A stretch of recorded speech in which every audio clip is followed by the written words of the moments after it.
From the nation's capital in Washington, D.C., Call on Congress. The program discussing national issues that affect Oklahoma.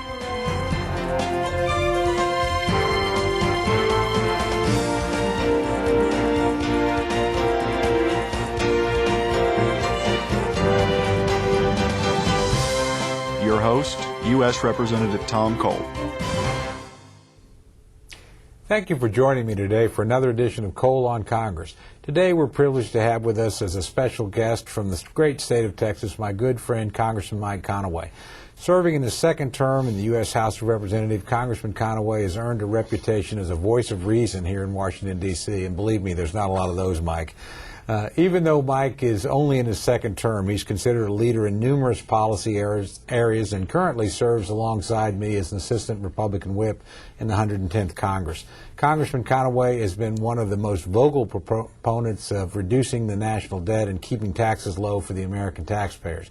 His background as a CPA has given him the credibility to be a compelling advocate for reining in and bringing more accountability to government spending. We're honored to have him with us here today to discuss the spending trend here in Washington, D.C. Congressman, it's really great to have you on the show. Tom, it's great to be with you today. Well, I got to tell you, as I was reading your biography, I've got to start a little bit on the personal. There's two things as an Oklahoman that jumped out to me. One was that you had actually been, for a while, associated in business with the President of the United States in the oil exploration and production business. Tell me what it was like working with the President in the private sector. Well, of course, he wasn't the President then. His dad was Vice President, though. I was working at Price Waterhouse, and he had lost an election for Congress and decided to start an oil company in Midland. And Price Waterhouse was doing the audit and tax work, and I was responsible for that. Then after I left the firm, he and I got together and partnered up on a company called Bush Exploration, and then we merged that into Spectrum 7 Energy, and ultimately merged with a company called Harkin Industries. So we were partners for about 5 years.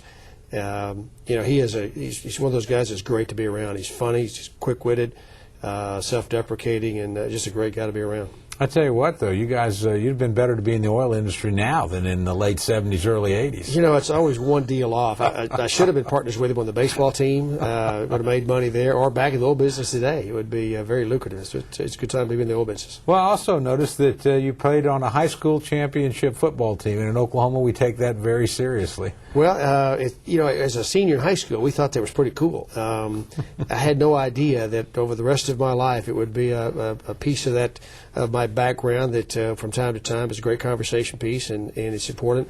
You know, it's great to be the champion of something.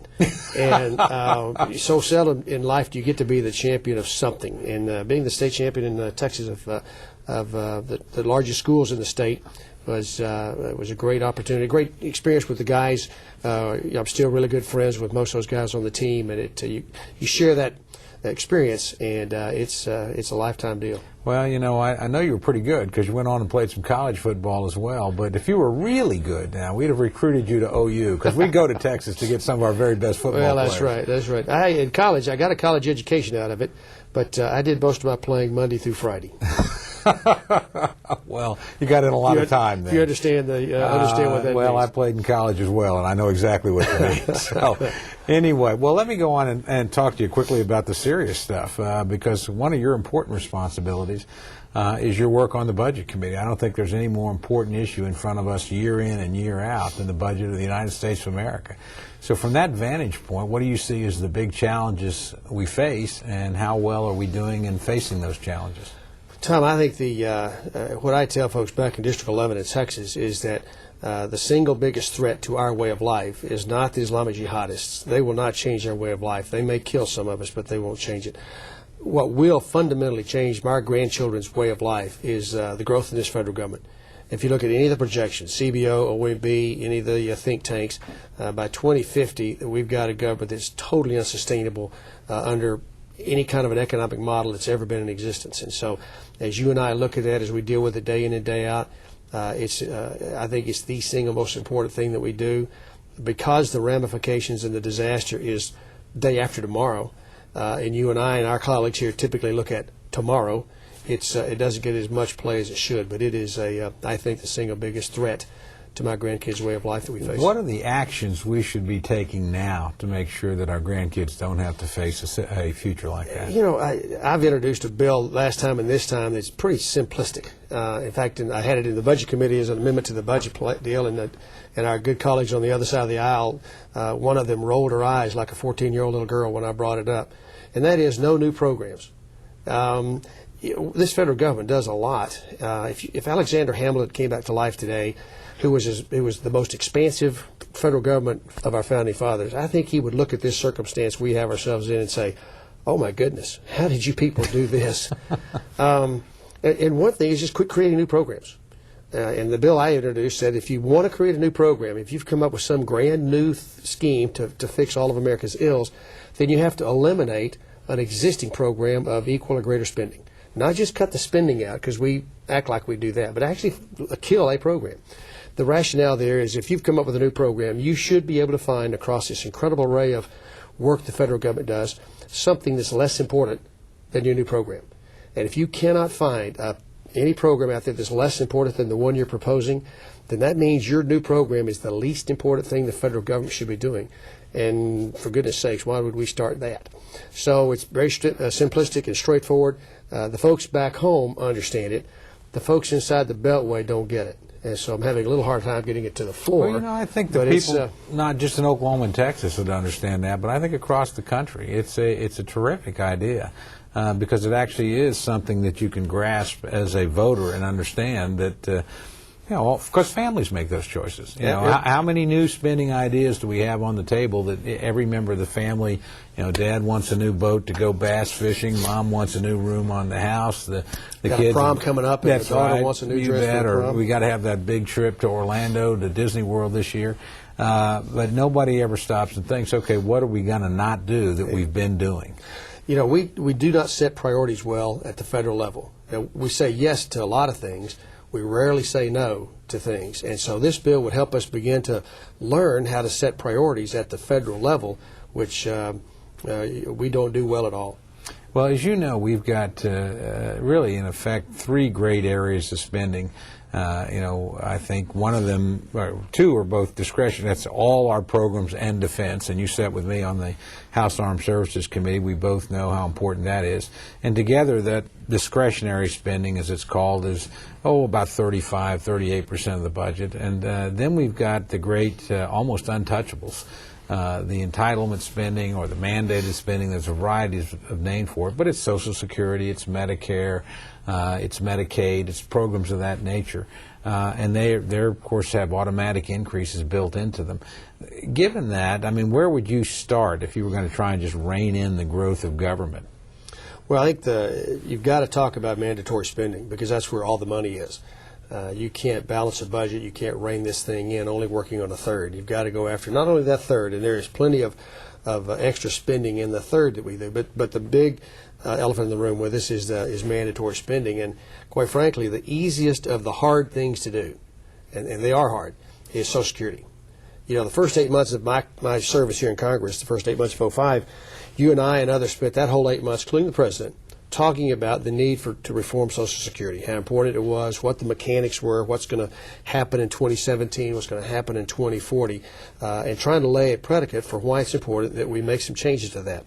Changes that would affect no one currently in the program or within 10 years of going on the program. So, and then Katrina happened. And since then, not many people have spoken about Social Security reform. The truth of the matter is, though, that fixing Social Security will look like a walk in the park in comparison to dealing with health care costs, Medicare, Medicaid, and those spending areas. So if I could wait to be king for a day or a dictator for a week, start with Social Security because that's the easiest of the hard things we have to do.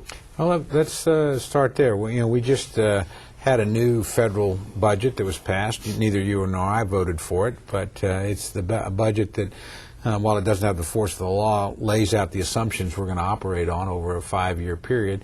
Was there anything in that budget that actually dealt with entitlement spending? Well, let me see. No. The Republicans in 2006 passed the Deficit Reduction Act of 2005. It trimmed 0.5% in the rate of growth of those programs. and the squealing and screaming and predictions of doom and gloom that went on that first 0.5%. You know, if you have a business or a family budget, and I came to you and said, we got to trim 0.5% out of next year's expenses. You know, you might not want to do it, but it would be certainly easier than that next half and next half. So that first 0.5%, it was way harder than it should have been.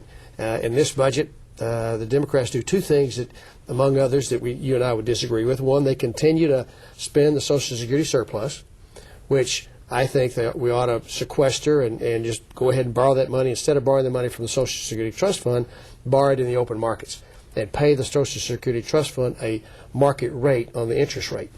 The other thing they do is, in this 5-year budget window, they spend an extra $400 billion of taxes that will be raised on the American economy and the American people in 2010 and 11.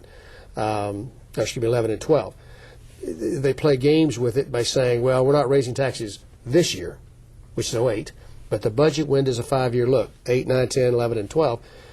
They raise taxes automatically go up as a result of the code that's currently in place, and the Democrats spend that money. And so they can argue that they're not raising taxes, but it sure is a clear head nod or telegraphing their punch, so to speak, that they're going to raise those taxes and spend that money. Is any of that money used to offset the expenses that are going to be associated with the entitlement program? No. So it's basically all new spending. All new discretionary spending. So it's like already being in debt as a family. We've decided we're just going to go out and have that great vacation that we all wanted and worry about our problems when we come home. Exactly. 5 years from now. Yeah, big problem. It's kind of like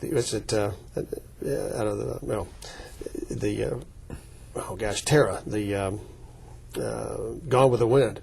You know, we'll worry about those problems tomorrow. We'll worry about those problems tomorrow. Well, I think they're coming. They are. Well, let me ask you this. Another area that I know that you work on a lot and was certainly important in my district is the farm program. Mm-hmm. And what do you see shaping up this year in agriculture?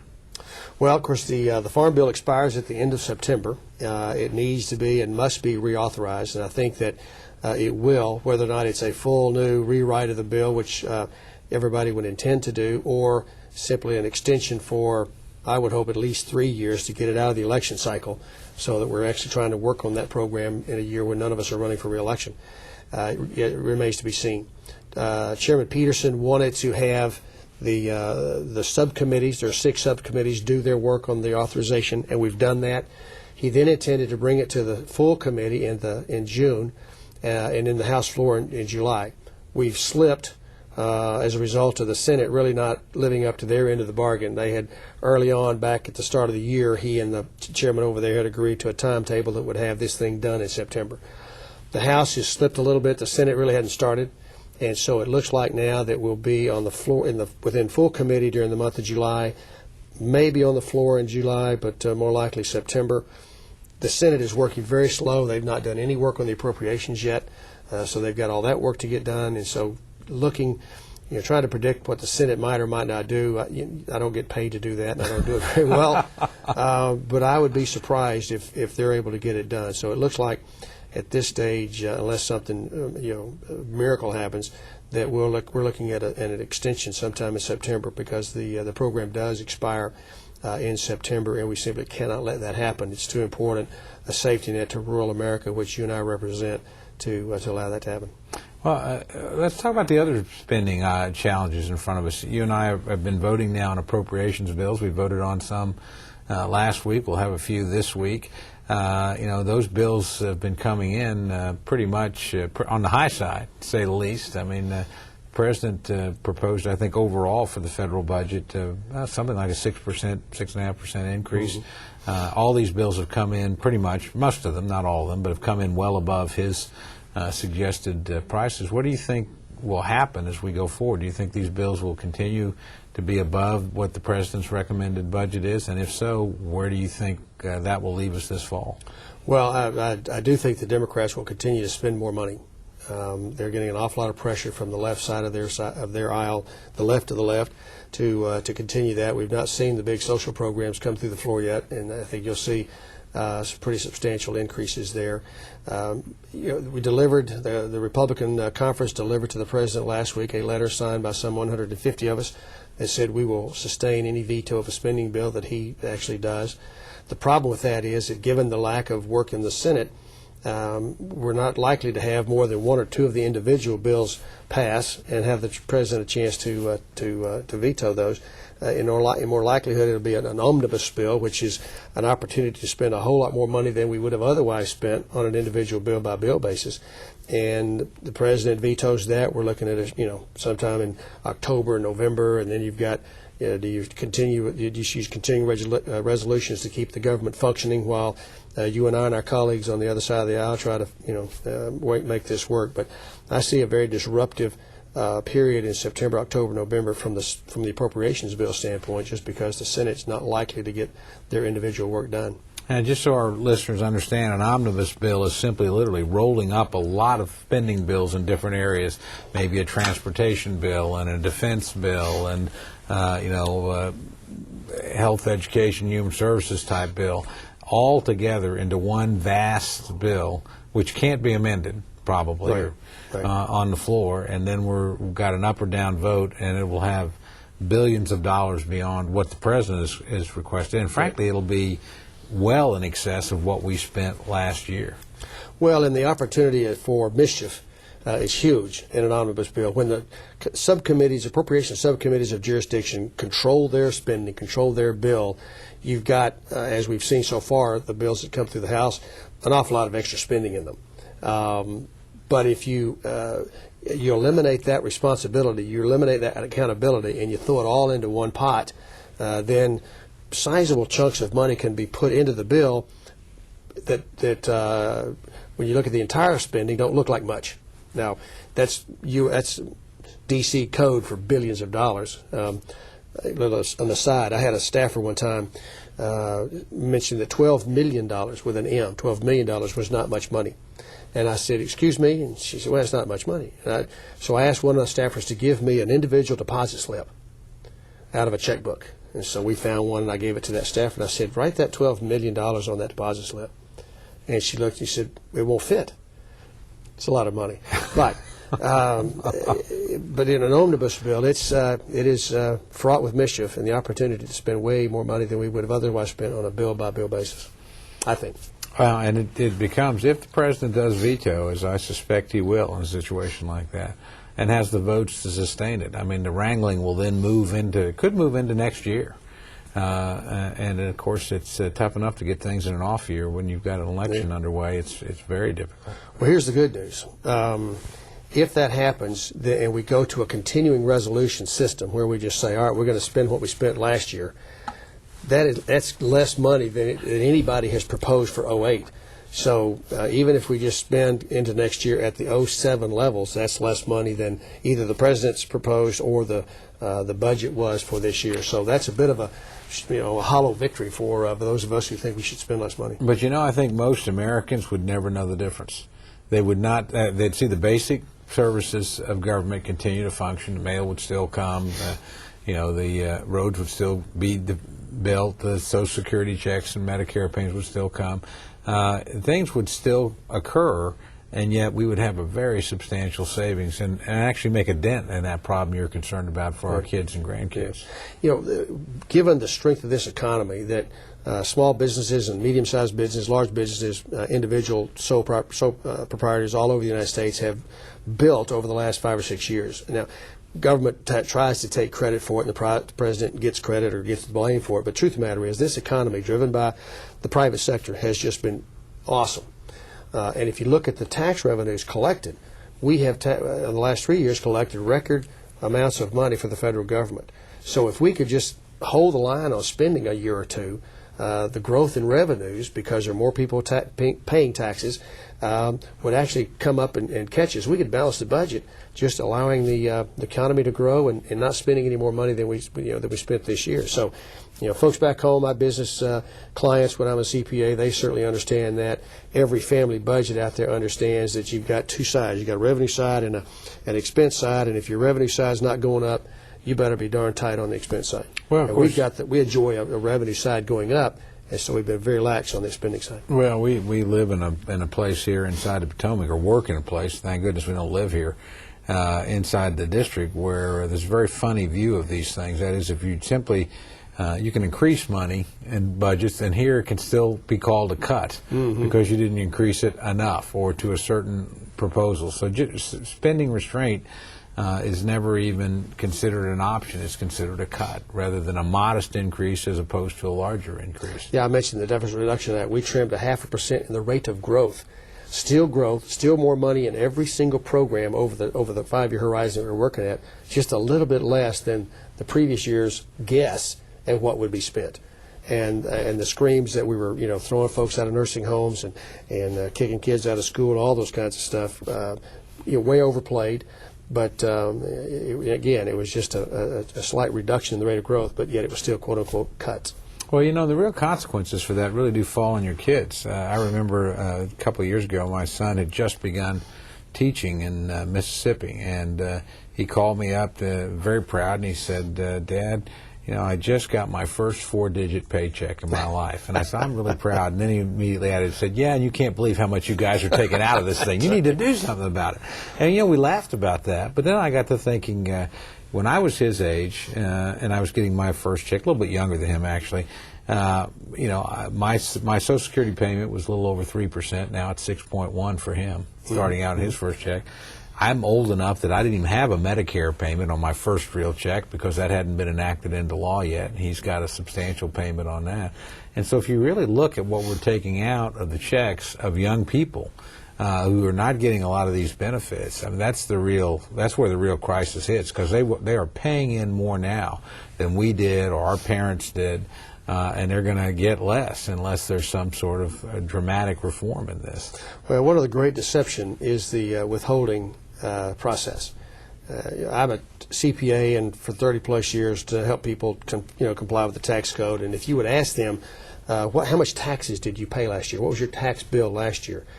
Most, if not every single one of them, would key off of whether or not they owed on April 15th or got a refund.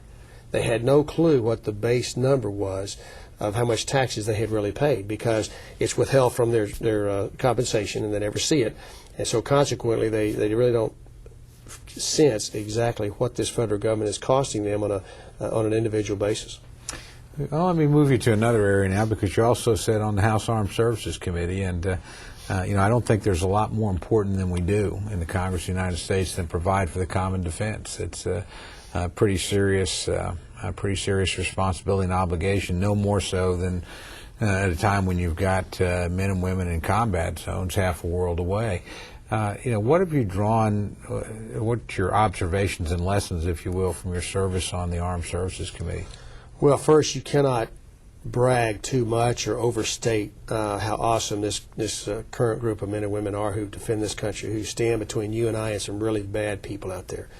The toll on them individually, the toll on their families is staggering, and yet they aren't blinking. They're just they are taking it.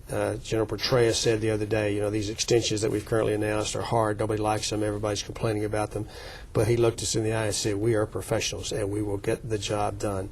So bragging on them as every chance you can. Brag on the families in particular, because they're the ones who worry 24/7. An individual in combat or in country in Iraq knows what's going on, whether they're at risk at any particular moment.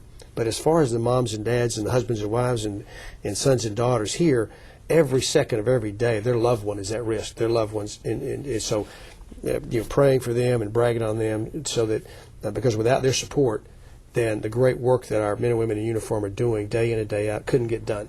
And you can't brag on it enough. The other thing is how critical this stage is. There are those good patriots who want out of Iraq right this second, who would bring our troops out right this minute. To them, I ask, okay, how do you manage the regional disaster that Iraq becomes if we do that? And so far, no one has had a reasonable answer for that. And so unless you can answer that question, then we have to continue to push hard and give the Iraqi government some breathing space to get this thing done.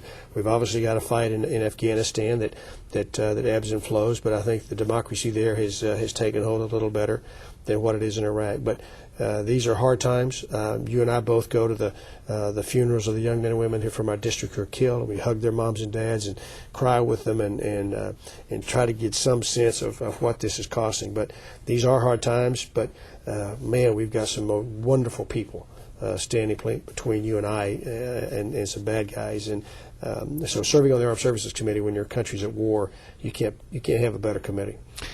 You know, we've got some big decisions that we've made in the last couple of years and probably going to be made going forward. Most Americans don't realize the American military is 40% smaller in terms of personnel than it was in 1992 at the end of the Cold War. And while they are the very, very best in the world, soldier for soldier, there's not nearly as many of them. We actually have a smaller army relative to our population and, frankly, spend less relative to the size of our economy than any time since just before the Second World War. So if we're going to be in a sustained war or military phase with radical jihadists around the world, you're going to have to make some adjustments in the size of our military going forward. And that's going to make some of these challenges with respect to the budget even more important that we address, because right now the American military takes a smaller percent of the entire federal budget than it did certainly when Ronald Reagan was president or when John F. Kennedy was president. It's around 17 or 18%. It's really not the cause of our budget problems, but it's one that's going to need some additional attention as we go forward.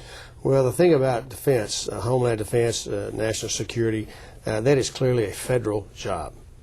We can argue about the programs, the things that the federal government should or should not be in, but no one argues that defense of the homeland is something that the federal government shouldn't do, and as such, we ought to do it really well, and simply have to do it very well. So, to the extent that it costs more money, we need to make some tough choices in other areas of the federal budget. We simply can't continue to borrow that money and ask our grandkids to pay it off. We need to pay for our stuff today, which means setting some priorities and clearly armed services and Homeland Defense and Department of Defense spending is one that we can't skimp on. Nor can we skimp on the VA side to be able to take care of these young men and women who are injured and hurt once they come home. Absolutely right. I mean, if we don't keep those commitments, and you won't have an all-volunteer military. We have those because we've made commitments and promises.